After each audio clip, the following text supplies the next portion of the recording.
Salam properti, salam sehat. Hari ini saya di rumah nih, ikutin anjuran pemerintah work from home. Jadi kerjanya di rumah, santai, bisa ketemu dengan anak-anak, bisa sambil ngopi, santai lah. Jadi dampak virus corona ini sangat begitu luas, dari negara maju hingga negara berkembang.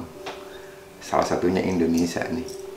Per tanggal 31 Maret akhir bulannya udah 1528 yang positif kena virus corona, 136 orang meninggal dan 81 orang sembuh. Kita berdoa semoga yang sembuh semakin meningkat, yang meninggal semakin menurun, dan kasusnya sudah berharap semakin menurun, karena prediksi dari beberapa orang kasusnya akan terus bergerak naik mungkin sampai akhir April atau awal Mei. Tapi kita berdoa mudah-mudahan virus ini segera berlalu. Pemerintah memang udah membuat kebijakan-kebijakan yang seharusnya dan semestinya pro rakyat. Salah satunya tidak melakukan lockdown, jadi hanya melakukan karantina wilayah. Beberapa tempat di Jawa Barat atau di Jawa Tengah udah melakukan karantina desa, bisa paling tinggi setingkat kecamatan.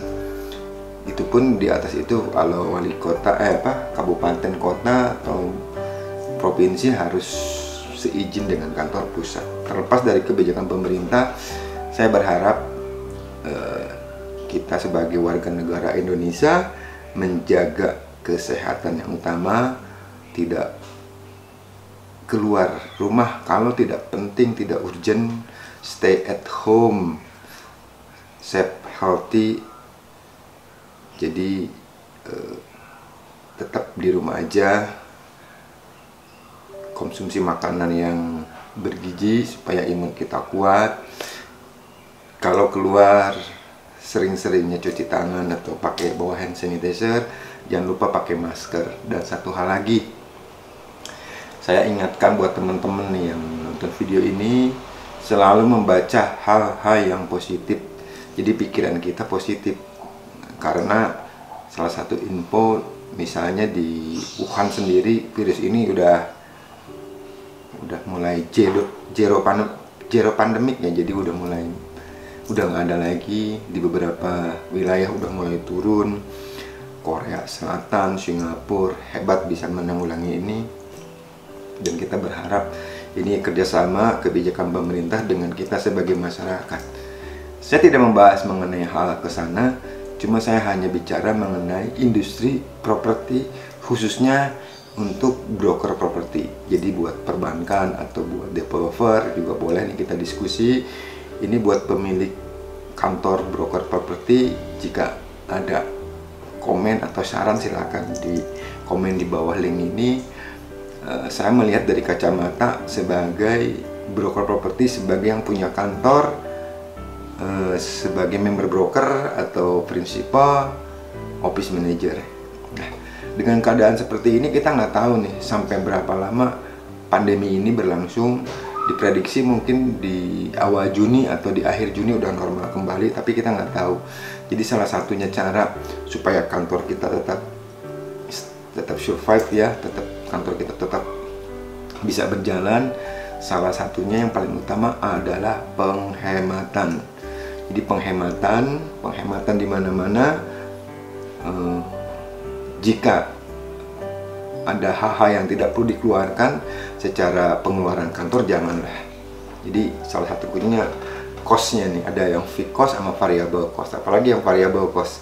Yang fixed cost ada beberapa, misalnya pemakaian jam kerja bisa dikurangi, jadi bisa penghematan listrik, penghematan telepon, atau beberapa promosi yang sifatnya tidak mendatangkan feedback yang bagus di stop.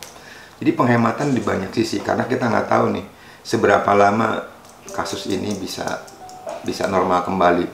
Setelah kasus ini normal kan pasti kan ada timbul dampaknya, dampak resesi. Banyak juga nih yang mungkin kena PHK, mungkin juga banyak orang-orang yang banyak pengangguran baru ya. Jadi kita ini sebagai yang ada di industri ini ya bersiap-siap lah.